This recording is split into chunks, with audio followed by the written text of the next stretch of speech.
There are two main ways to apply an effect on an image you are working with in Photoshop. The first technique is to apply your effect directly on the image. When you do this, the effect becomes part and parcel of that image. It means the effect and the image are being fused together. And now when this is done, the only way for you to remove that effect, if later on you are not satisfied with that effect, is to use the undo button. But now the disadvantage of using the undo button is that if you had performed some other actions after you applied that effect directly on that image, those actions are going to be undone also. But now the better way of applying your effects in a way that you can even come back later, even if you close that project in Photoshop and you want to come and adjust that effect later, is to use the non-destructive technique. And with the non-destructive technique, what you do is you apply your effects on a separate layer which will be different from the image you are working with. And now that separate layer will now be clipped onto the layer which carries your effects using what we call a clipping mask. So let me actually show you how this works. Okay, looking at the design we have here, I want to bring in a subject. Let's say I bring in an image to add to this design. Okay, I just drag and I drop. Okay, this is done. Then I bring him up. Okay, so this is it. Okay, now the destructive way, let me try to modify the image. Maybe I'm not happy with the way the image works. I will come up to image adjustments, and here I use brightness and contrast, and I increase my contrast a little and brightness. Now you know that here, as I'm applying this effect is being applied directly on the image. And let's say I also want to adjust the oranges, maybe, or let's say the blues. I want the blues to be darker, so I use the black here to modify this. I reduce my yellows from the blues. Okay,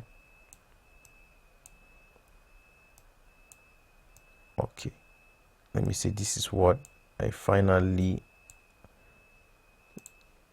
this is what we finally have at the end now. And then I type Mr. Dan. Let's say the man's name is Mr. Dan.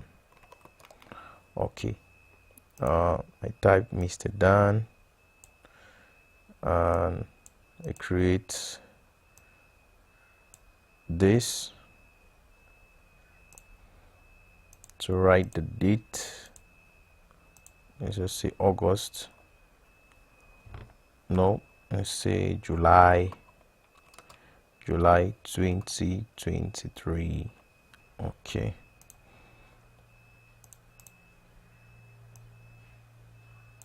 Okay, now let's assume that I'm not happy with the way the brightness of the image actually is. Now one of the ways I want to solve this problem is to go back again to adjustments, select the layer, sorry. I'll go back to adjustments and I look for brightness and contrast, and I'll start struggling to see how to adjust it. Okay, let's say something like this. Now I'm not still satisfied with this. What do I do to remove this effect? I just click on Control Undo, and let's say I want the effect, all the effects I applied were not good, and I wanted to go back to the original state of that picture when I imported it into this project. What I'll have to do now is to click undo. When I click undo, you notice that as I'm doing undo, every action I have performed is being erased.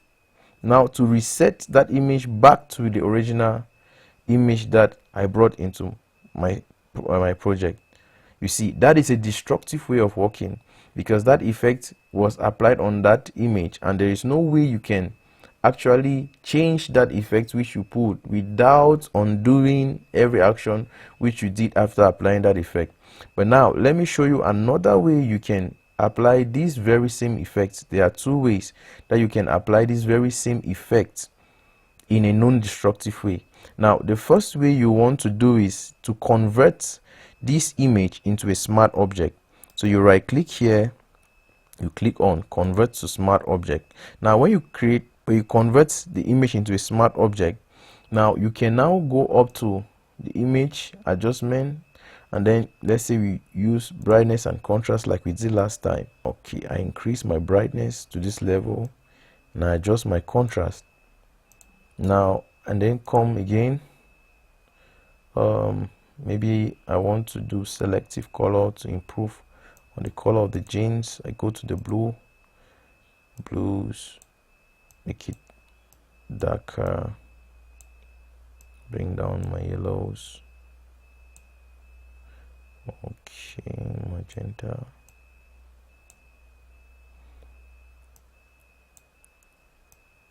Okay, let's say this is where we are right now and everything is fine. Now if I wanted to adjust my brightness, I just need to come here and I click on this button and I adjust the brightness. I can, if it was too bright, let's assume that it was something like this, I can just come now and I reduce it from here and I proceed. Even if I type Mr. Dan now, Mr. Dan, like we did last time, Mr. Dan, and then maybe I do some other changes to the work, then I still want to adjust, I'm not satisfied with maybe the selective color which I did, I just need to come back here, double click on the selective color, and then I do my modifications. I go back to the blue channel like I did before, and then maybe I bring it back down a little. You see, modify. This is a way to do it without going to click on undo, which will then undo the other actions which you did before coming to this stage. Now let me show you the second way to apply these same effects without using a smart object. Now you apply this using this layer adjustments here, this adjustment layers down here. Okay, how do I do that? Let's assume this was let me rasterize it so it goes back to the way it was. Okay, let's say I want to apply brightness and contrast. One thing you should note now is when you click here, this is the adjustment layers panel. Here you have all the same effects you had up there. These are the same effects: brightness, contrast levels, curves, exposure, vibrance, hue and saturation, color balance, black and white, photo filter, channel mixer. All these effects are also up here. So the advantage of using these ones down here is that whenever you apply any of them, it comes as a layer which you can later adjust. So let me show you what I mean. When I click on, say, brightness and contrast, that is what I want to apply. Now when I click, I go to properties, maybe I wanted to increase the brightness a little. Okay, let me blow up everything. What do you see happening? This effect is applied to every layer which is below it. So how do you fix this problem? Maybe wanted it to be applied just on this layer. What I do is I'll click on the Alt or Option button, and then I'll go with my mouse in between the two layers, directly in between the two layers right here, and then I will left click. When I left click, you see the effect is applied just on this image, and now from here I can now control that effect. Maybe I can reduce it down or I can increase it. Same if I add another effect, maybe the same effect we applied last time, selective color. Okay, let me say this time around I want to work with the reds. I want the orange to pop more. I can now darken it here, increasing the blacks, and then increasing the yellow.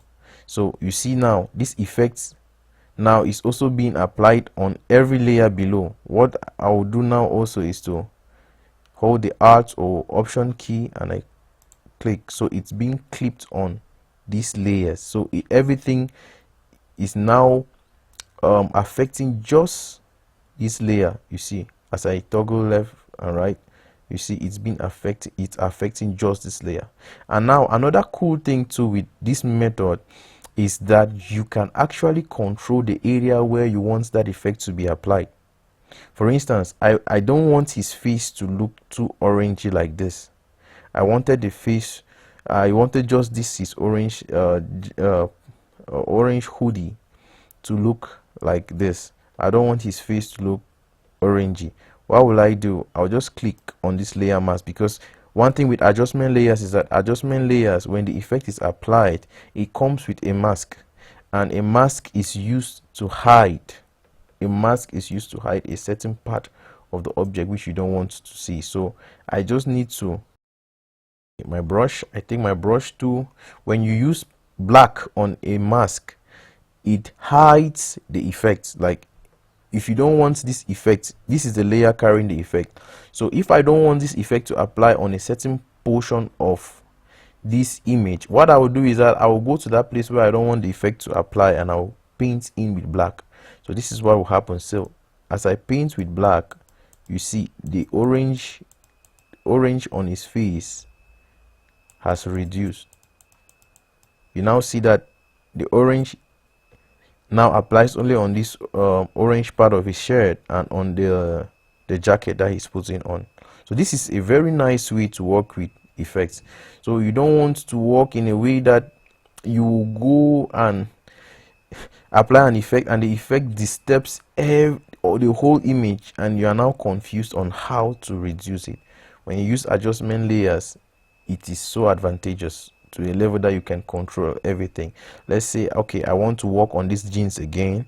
Maybe I go for another selective color layer. I work on the blues and maybe I make it a little darker. Okay, I do this. Okay, and I see whole Alt and Alt or Option key and I click to be sure that this thing will not disturb his face. I also come here and I paint with black so that the effect I've applied on the jean doesn't affect his face. This goes for every effect that you want to apply in Photoshop. So assume that you wanted to do this with a camera raw filter. You wanted to work on this image in camera raw filter before opening it up in Photoshop.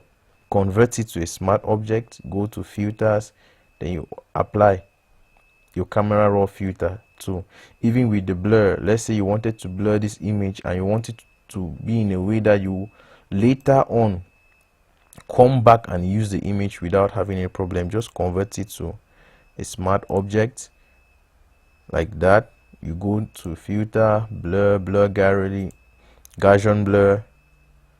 Okay, that's too high. If I reduce this to this level, let's say we wanted it to be like this later, and I don't like this the level of the blur. I just need to come here, double click, and I reduce this. The beauty of this is even when you close this project, when you save this project and close it, you come back later, you can still come and open every project layer and do your adjustments. You can open up any project layer and do your adjustments there if you are not satisfied with what is being displayed to you. So if you liked this video, I will encourage you to click on the like button, subscribe to my channel, click on the notification bell and click all notifications so that you'll be notified when I release subsequent videos. Thank you for watching.